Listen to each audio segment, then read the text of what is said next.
മലയക്കോട്ടെ വാലിബൻ, ഓസ്ലർ തുടങ്ങി ഒരുപിടി നല്ല സിനിമകളാണ് 2024 ജനുവരിയിൽ പ്രേക്ഷകർക്ക് മുന്നിലെത്തിയത്. ഒപ്പം കട്ടയ്ക്ക് പിടിച്ചു നിൽക്കാൻ ധനുഷിന്റെ ക്യാപ്റ്റൻ മില്ലർ, അയലാൻ, ഗുണ്ടൂർകാരം തുടങ്ങി അന്യഭാഷ ചിത്രങ്ങളും ഉണ്ടായിരുന്നു. ഇതുപോലെ നിരവധി സിനിമകൾ ഒരുമിച്ചിറങ്ങുമ്പോൾ ഏത് കാണുമെന്നൊരു കൺഫ്യൂഷൻ നമ്മൾക്ക് എല്ലാവർക്കും വരാറുണ്ട്.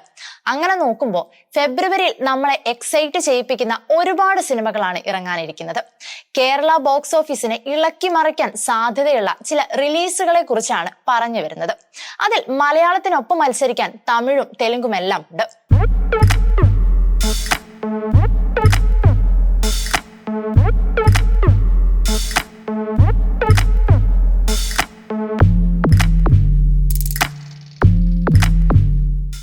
Dark horror, investigation thriller, historical crime thriller, സൗഹൃദങ്ങളുടെ കഥ പറയുന്ന സിനിമ തുടങ്ങി എല്ലാ ജോണറിലുള്ള സിനിമകളും ഫെബ്രുവരിയിൽ കാത്തിരിക്കുന്നുണ്ട്. ഓസ്ലറിലെ അലക്സാണ്ടറിനു ശേഷം മമ്മൂക്കയെ പ്രേക്ഷകർ കാണാൻ ആഗ്രഹിക്കുന്നത് ഭ്രമയുഗത്തിന്റെ അഭ്രപാളികളിലാണ്. രാഹുൽ സദാശിവന്റെ സംവിധാനം, ഇറങ്ങിയ ടീസർ, സൗണ്ട് ട്രാക്കുകൾ ഇതൊക്കെ മതി പ്രതീക്ഷകൾക്ക് മൂർച്ച കൂട്ടാൻ. മമ്മൂട്ടിക്കൊപ്പം അർജുൻ അശോകൻ, സിദ്ധാർത്ഥ് ഭരതൻ, അമാൽഡ തുടങ്ങിയവരെത്തുന്ന ചിത്രത്തിൽ നാഗങ്ങൾക്കൊപ്പം ജീവിക്കുന്ന ഒരു ദുർമന്ത്രവാദിയുടെ വേഷത്തിലാണ് മമ്മൂക്ക എത്തുന്നതെന്നായിരുന്നു റിപ്പോർട്ടുകൾ. അത് ഉറപ്പിക്കും വിധത്തിലായിരുന്നു പുറത്തുവിട്ട അപ്ഡേറ്റുകളെല്ലാം തന്നെ. ഭ്രമയുഗത്തിന്റെ റിലീസ് തീയതി ഔദ്യോഗികമായി പുറത്തുവിടുകയും ചെയ്തിരുന്നു. ഫെബ്രുവരി 15-നാണ് ചിത്രം റിലീസിനെത്തുക. ഭ്രമയുഗം പ്രതീക്ഷിക്കുന്ന അതേ തീയതിയിലാണ് മഞ്ഞുമൽ ബോയ്സും ഇറങ്ങുക. കൊച്ചിയിൽ നിന്നും ഒരു സംഘം യുവാക്കൾ വിനോദയാത്രയുടെ ഭാഗമായി കൊടൈക്കനാലിൽ എത്തുന്നതും അവിടെ അവർക്ക് അഭിമുഖീകരിക്കേണ്ടി വരുന്ന സംഭവങ്ങളുമാണ് മഞ്ഞുമൽ ബോയ്സ് പറയുന്നത്.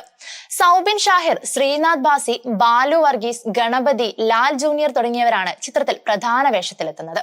ഇത് മലയാള സിനിമയുടെ ഒരു ട്രാക്ക് തന്നെ മാറ്റിമറിക്കുമെന്നാണ് ചിത്രത്തിലെ സംഗീത സംവിധായകൻ തന്നെയായ സുഷിൻ ശ്യാം ഒരിക്കൽ പറഞ്ഞത്. ചിദംബരം സംവിധാനം ചെയ്യുന്ന ചിത്രം ഫെബ്രുവരിയിൽ ഭ്രമയുഗം റിലീസിനോടനുബന്ധിച്ചെത്തുമെന്നാണ് റിപ്പോർട്ടുകൾ സൂചിപ്പിക്കുന്നത്.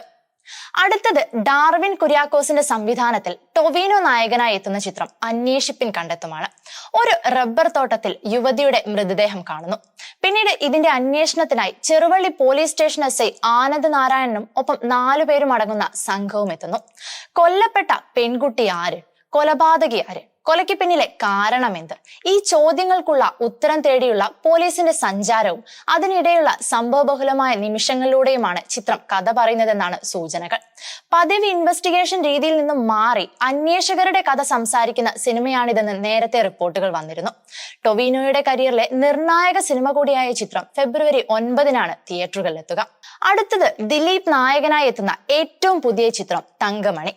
രക്തരൂഷിതമായ പശ്ചാത്തലവും പോലീസും വെടിവെപ്പും ഒക്കെ നിറഞ്ഞുള്ള ടീസർ പുറത്തുവിട്ടിരുന്നു. ദ ബ്ലീഡിംഗ് വില്ലേജ് എന്ന ടാഗ് ലൈനോട് കൂടിയാണ് ചിത്രം പ്രദർശനത്തിനെത്തുക. 1980-കളിൽ കേരളത്തെ പിടിച്ചുകുലുക്കിയ തങ്കമണി സംഭവത്തെ ആസ്പദമാക്കിയാണ് സിനിമയൊരുങ്ങുന്നത്. ഇടുക്കിയിലെ തങ്കമണി കട്ടപ്പന റൂട്ടിൽ സർവീസ് നടത്തിയിരുന്ന പ്രൈവറ്റ് ബസ്സിൽ ഉണ്ടാകുന്ന ചെറിയൊരു പ്രശ്നം പിന്നീട് വലുതാവുകയും പോലീസ് വെടിവെപ്പിലേക്കും തുടർന്ന് അന്നത്തെ മുഖ്യമന്ത്രി കരുണാകരന്റെ നേതൃത്വത്തിലുള്ള മന്ത്രിസഭയുടെ രാജിയിലേക്കും വരെ നയിച്ച യഥാർത്ഥ സംഭവമാണ് സിനിമയുടെ പ്രമേയം. ചിത്രം ഫെബ്രുവരി 22-ന് എത്തുമെന്നാണ് റിപ്പോർട്ടുകൾ. മലയാളത്തിൽ നിന്നും ഇവ 4-മാണ് ഏറ്റവും അധികം പ്രതീക്ഷകൾ ഉയർത്തുന്ന ചിത്രം. 4 ജോണറുകളിൽ കഥ പറയുന്നവയാണ്. അതുകൊണ്ട് തന്നെ കാണാൻ പോകുന്നവർക്ക് അതൊരു കൺഫ്യൂഷൻ തന്നെയായിരിക്കും.